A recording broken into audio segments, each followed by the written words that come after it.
Hello YouTube, hello friends, hello family, how are you doing?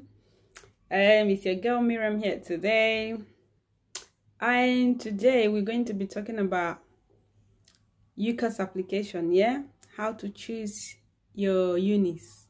You know, when you're doing Ucas application, you're required to choose like 5 unis. It's not compulsory though, you can choose 1 or 2 though, but if you choose like 5, you stand more chance of getting admitted into one of the universities. You may even have like all the 5 accepting you, then you make your choice. I thought I'd discuss the things to look out for in choosing those uni. If today is your first time in this channel, please subscribe, like, comment, let me know what you think about this content. And to my wonderful supporters and subscribers, thank you so much. I can't thank you enough for being supportive and for being you. I love you so much.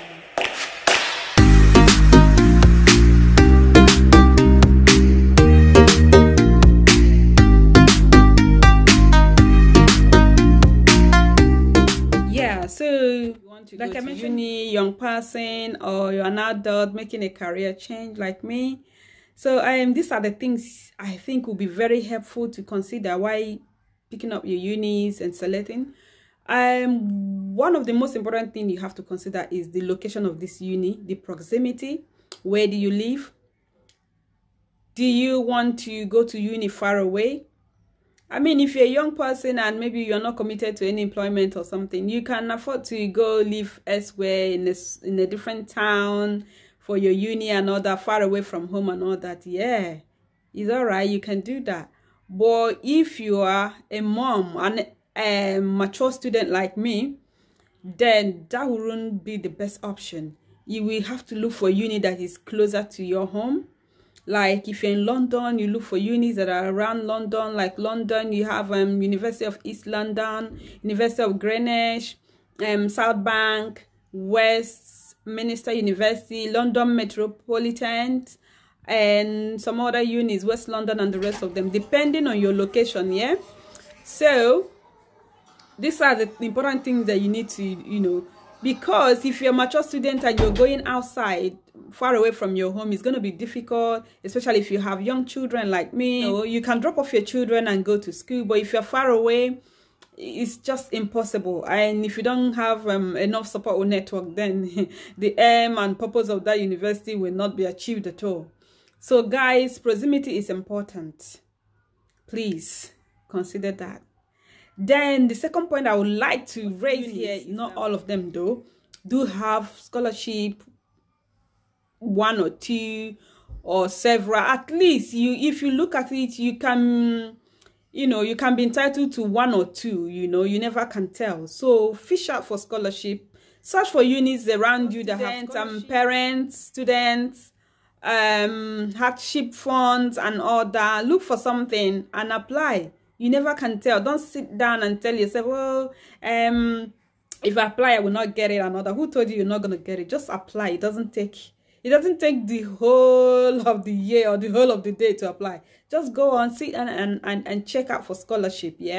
So these things will help even with your student finance and all that. If you have extra support from school, even if it's £1,000 or something a year, it's something. It can afford you something. So look for schools that have scholarship. It'll be very good for you. Then number 3 point I'd like to raise is course you're looking to study, you have to check for schools that are doing that course. That's the number 1 thing, obviously, before you make your application. Then another thing is some schools, let's assume it's social work, most schools may be doing it, but the ranking, you have to look.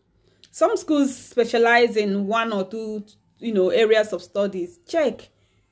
Maybe you want to study in London, you check. Oh, if you're going to do politics, check schools that are in London that are good in politics. Check their rating on that subject and all that. That will help you as well. It will help you, and it will also help you in securing a job. When people be like, oh, you grad, like people in America, oh, I've graduated from Harvard. Who doesn't know this almighty Harvard?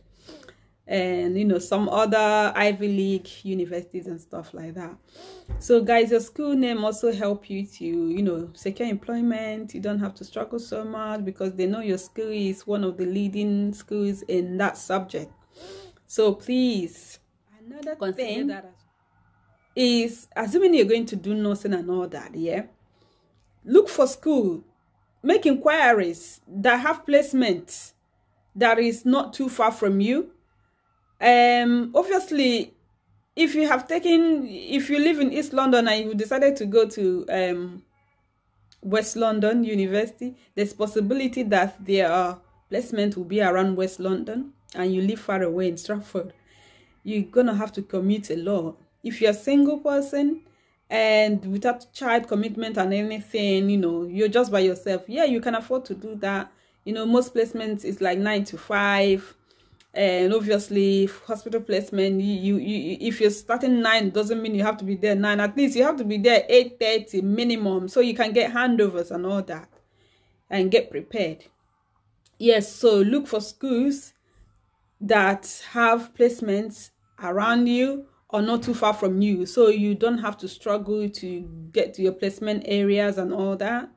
So another point I thought would be helpful is that you know, some unis, yeah, some of them may assess students based on their assignment, unit work and all that, while some uni, you have to do exams. Like assignment, you know, it's not that you will not do assignment. There's no school that you will not do assignment, but just that some of them, they grade you by your assignment instead of doing end of year, end of term exams and tests and all that. So if you're somebody who is happy doing tests, you prefer tests, you know, you look for unis that do that.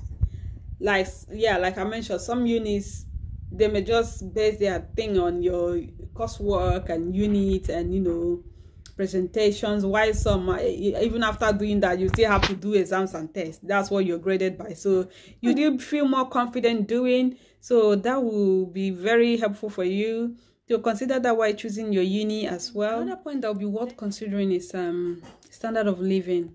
Obviously, if your uni is in London, standard of living here in London is very, very high. So, you know, some of us adult students, we just have to, you know, we can't just move anyhow because of the children and stuff.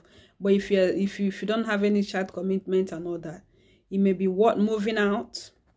So at least your student maintenance loan can go a long way in helping you, especially if you're not working.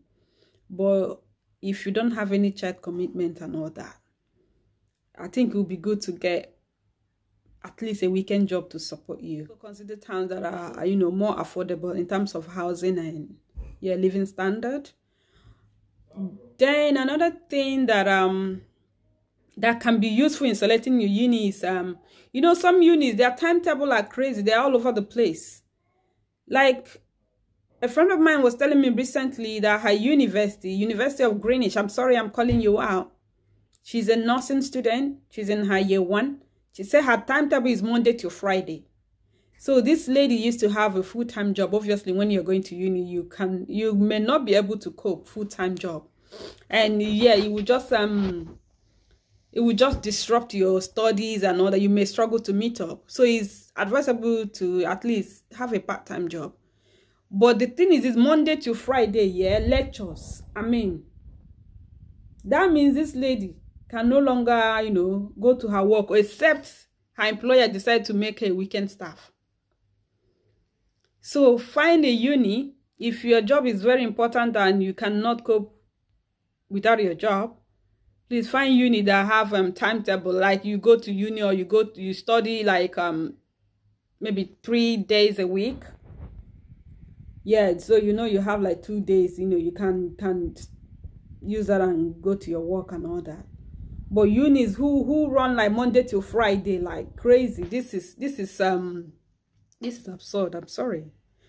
You know, make it easy for the student as well, especially the matured students. It cannot be easy. So you have to consider that as well.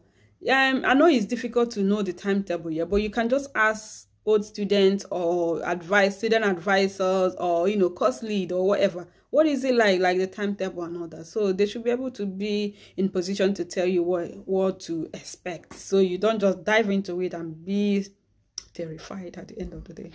So guys, I believe these tips will help you to, you know, make the right choice when you're making your Ucas application, or you know someone that's making an application. You know, advise them to consider these points. You know, it will help them to choose the right uni for them, for their course that they can. For watching this video, please give this video a thumb up, and please, if you're just sliding through this video and you're not part of our community here, please, we really like to have you on board. I beseech you to subscribe, and until I bring the next video, stay blessed and God bless you. And please don't forget to hit the notification bell so you don't miss any tip that will be uploading. Yeah, you don't want to miss any tip that will be uploading. So please, the bell will help you notify that